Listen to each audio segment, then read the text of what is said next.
Okay, question 4, solve the inequality and express the solution set using interval notation. So first step is you take your function and you set it equal to 0 instead of the inequality and solve as if it were equal to 0. So when it's in factored form, you set each factor equal to 0 and solve. So x equals 1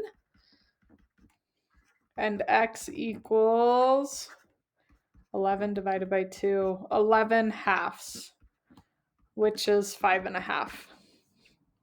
So on our graph, I have a value x equals 1 and then 5.5. So these values that we just found are our x-intercepts. And then look at the first value. If I were to multiply that, it would be positive 2x squared. So that means that our parabola opens up.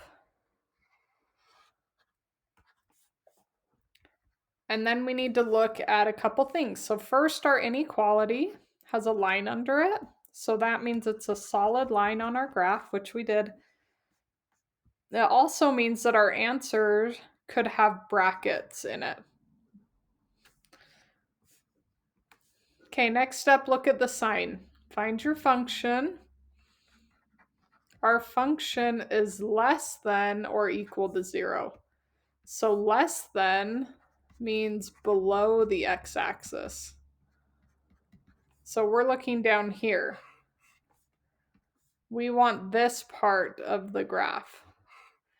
And see how it's just one continuous line, it never breaks?